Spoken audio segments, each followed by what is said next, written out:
이어서 뉴욕 현지를 연결해 생생한 소식을 들어보겠습니다. FOMC를 앞둔 경계감이 시장을 지배하고 있는데요. 김용갑 특파원 연결합니다. 김용갑 기자. 네, 안녕하세요. 네, 뉴욕 증시 마감 상황 자세히 전해주시죠. 네, 뉴욕 증시는 미 연준의 9월 FOMC 회의를 기다리면서 관망세를 보였습니다. 뉴욕 증권거래소에서 다우존스 30 산업평균 지수는 전장보다 6.06포인트 0.02% 상승한 34,624.3의 장을 마쳤습니다. S&P 500 지수는 전장보다 3.21포인트 0.07% 상승한 4,453.53에 기술주 중심의 나스닥 지수는 전장보다 1.9포인트 0.01% 상승한 13,710.24의 장을 마감했습니다. 이날 시장에서는 자동차 기업들의 주가가 하락했습니다. 포드의 주가는 2% 넘게 하락했고 GM과 스텔란티스의 주가도 1% 이상 하락했습니다. 미국 자동차 노조의 사상 첫 동시 파업이 나흘째 이어지면서 장기화되는 조짐을 보이고 있는 가운데 파업 확대의 가능성까지 제기되고 있습니다. 전미 자동차 노조는 포드와 GM, 스텔란티스 등 자동차 업체 3개 공장에서 동시 파업을 진행하고 있습니다. 이번 파업에서는 총 12,000여 명이 참여해서 임금 40% 인상 등을 요구하고 있습니다. 전미 자동차 노조 위원장은 협상에 따라서 파업 대상지를 3곳에서 더 늘리겠다는 입장입니다. 일각에서는 14만 6천여 명의 노조원이 참여하는 전면 파업으로 바뀔 경우에 대한 우려도 나오고 있습니다.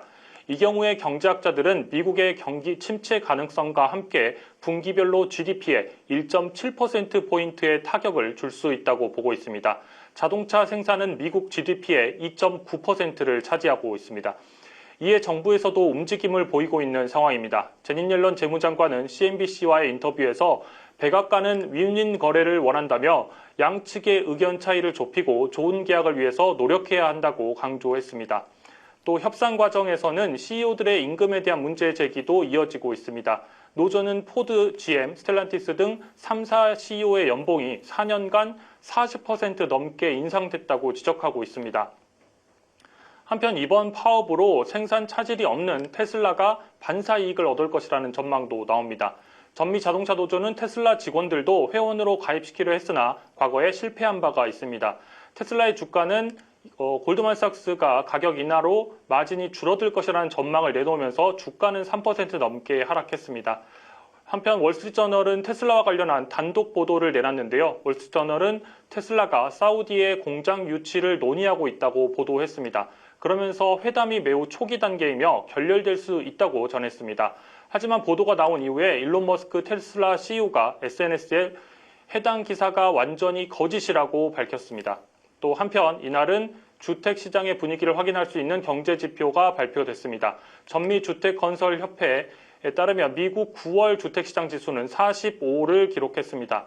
주택시장 지수는 단독주택시장의 동향을 파악하기 위해서 건설업체들을 대상으로 하는 설문에 기반한 지수입니다. 향후 6개월간 신규 주택 판매에 대한 시장 상황 등을 평가하도록 해서 산출하는데 50을 기준으로 50을 넘으면 낙관적, 50 이하면 비관적으로 나뉩니다. 주택시장 지수는 지난 8월 50에 비해서 5포인트 하락했으며 지난 4월 이후 최저 수준을 기록했습니다.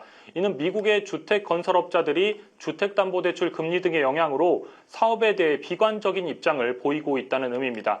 미국의 대중적인 상품인 30년 고정금리 주택담보대출의 평균 금리는 6월 이후 7%를 넘어선 상황입니다.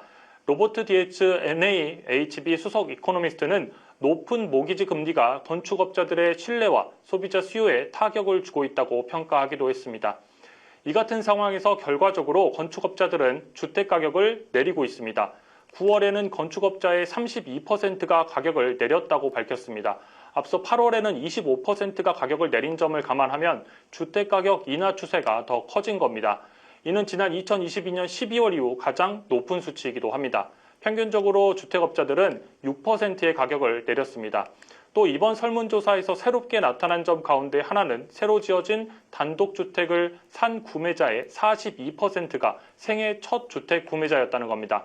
보통 평균적으로 이 수치는 27% 수준을 기록해왔는데 이 수치가 이렇게 치솟았다는 점은 생애 첫 집을 장만하는 사람들의 수요가 새 집으로 몰리고 있다는 의미로 해석할 수 있습니다.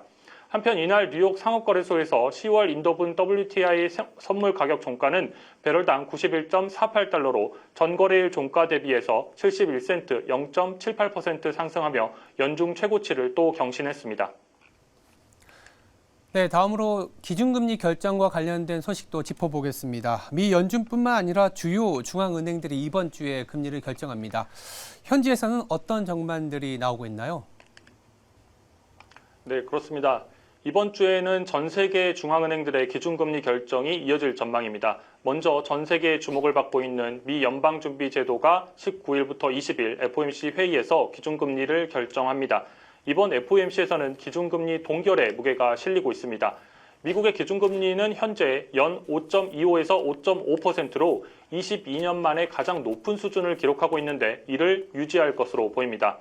시카고 상품거래소 패드워치에 따르면 연방 기금금리 선물 시장에서 연준의 9월 금리 동결 확률은 99%를 기록하고 있습니다.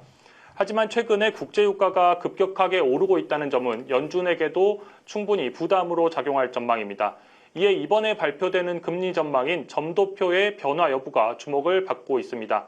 연준은 지난 6월에 점도표를 통해서 연말 기준금리 중간값으로 5.6%를 제시했기 때문에 앞으로 한 차례 금리 인상이 더 남아 있습니다.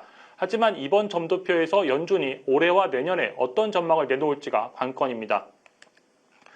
이와 관련해서는 월가에서 최근 고용지표와 소비자 물가지수에 근거해서 금리 동결과 매파적인 입장이 나올 것으로 전망하고 있습니다. 소위 말하는 매파적 금리 동결이라는 표현에 부합하는 결과를 예측하고 있는 겁니다. 한편 홈리치버그의 최고 투자 책임자인 스테파니 랭은 몇 가지 물음표가 있고 우리가 연준으로부터 어떤 종류의 향후 가이드를 받는지 알 수 있는 순간이라고 9월 FOMC를 평가하기도 했습니다. 블룸버그에 따르면 미 연준을 시작으로 이번 주에는 주요 20개국 가운데 절반에 달하는 국가의 기준금리 결정 회의가 개최됩니다. 일단 22일 일본은행의 결정이 주목받고 있는데요. 마이너스 금리 기조를 유지하고 있는 일본은행이 이번에도 이를 유지할지 주목받고 있습니다. 다음으로 유럽에서도 기준금리 결정이 이어집니다. 영국의 중앙은행인 영란은행이 21일 기준금리를 0.25%포인트 인상할 것으로 예상되고 있습니다. 또 같은 날 스위스도 추가로 기준금리 인상에 나설 전망입니다. 이외에도 노르웨이, 스웨덴, 중국 등이 금리 결정에 나서게 됩니다. 지금까지 뉴욕에서 매일경제TV 김용갑입니다.